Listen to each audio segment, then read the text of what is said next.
নমস্কার। আরও একটি নতুন রেসিপির সাথে তানিয়াস রান্নাঘরে আপনাদের স্বাগত জানাই।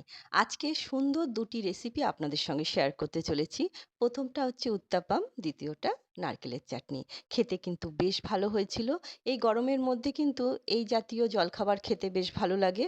আর তৈরি করাও কিন্তু খুব সহজ। খুব কম সময়ে তৈরি হয়ে যায়। আর দেখুন কতটা নরম হয়েছে, কতটা সুন্দর হয়েছে। তাহলে চলুন রেসিপিটা দেখে নেওয়া যাক। উত্তাপাম তৈরি করার জন্য একটা বোলের মধ্যে আমি নিচ্ছি ৩ কাপ মতো সুজি। এটা কিন্তু মিহি দানার সুজি, আপনারা চাইলে মোটা দানার সুজিটাও ব্যবহার করতে পারেন।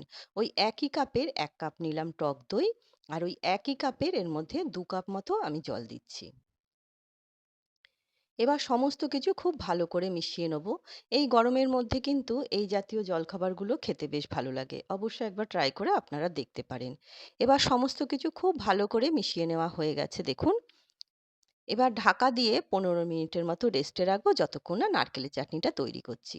নারকেলের চাটনি তৈরি করার জন্য একটা বোলের মধ্যে কিছু নারকেল কেটে রেখেছিলাম সেটা দিলাম, ১ কাপ মতো দিলাম বাদাম, কাঠখোলায় ভেজে রাখা ছোলার ডাল ১ চামচ দিলাম, ২ টুকরো আদা, ২টো কাঁচা লঙ্কা, আর দিচ্ছি একদম ছোট কাপের ১ কাপ টক দই। চামচ হিসেবে মাপতে গেলে ২ চামচের মতো টক দই আছে।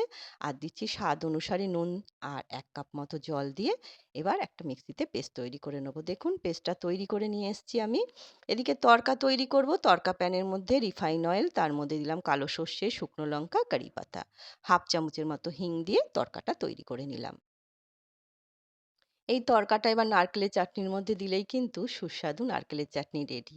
খেতে কিন্তু বেশ ভালো লাগে। অবশ্যই একবার ট্রাই করে দেখতে পারেন। নারকেলের চাটনিটা এদিকে তৈরি হয়ে গেল। তাহলে চলুন ব্যাটারটা একবার চেক করে নেওয়া যাক। ১৫ মিনিটের মতো রেস্টে রেখেছিলাম। দেখুন ব্যাটারটা, সুজিটা অনেকটাই কিন্তু ফুলে গেছে।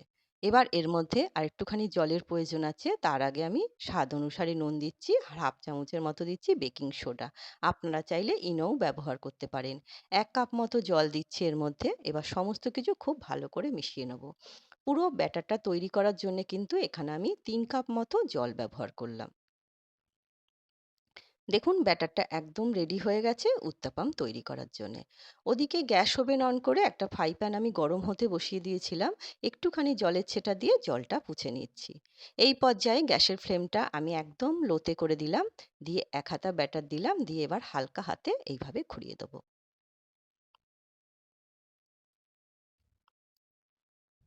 কাজটা খুব হালকাভাবে করলে কিন্তু খুব সহজেই কিন্তু এইভাবে ব্যাটারটা ছড়িয়ে দেওয়া যাবে। একটু চেপে দিলে কিন্তু ব্যাটারটা হাতার সাথে উঠে আসতে পারে। ওপরটা দেখুন একটুখানি শুকনো হয়ে গেছে। এই পর্যায়ে কিন্তু গ্যাসের ফ্লেমটা একদম হাইতে করে দিয়েছি। এবার গ্রেট করে রাখা গাজর আমি এর মধ্যে দিচ্ছি। কিছু ক্যাপসিকাম কেটে রেখেছিলাম সেটা দিচ্ছি।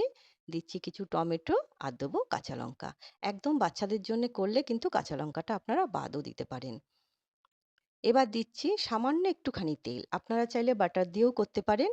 এবার এর ওপরে স্বাদ অনুসারে একটু নুন দিলাম, আর দিচ্ছি সাম্বার মসলা।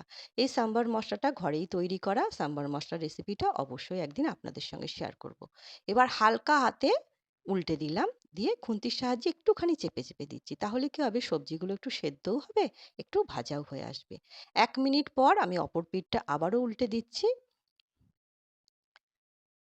তাহলেই তৈরি হয়ে যাবে উত্তাপাম। তৈরি করতে কিন্তু খুব কম সময় লাগে, আর খেতে কিন্তু বেশ ভালো লাগে। দেখুন কতটা সুন্দর লাগছে দেখতে। অবশ্যই আপনারা একবার ট্রাই করুন। আশা করছি আপনাদেরও নিশ্চয়ই ভালো লাগবে। ভালো লাগলে ছোট্ট একটা কমেন্ট করে আমাকে জানাতে ভুলবেন না আপনাদের কেমন লাগলো।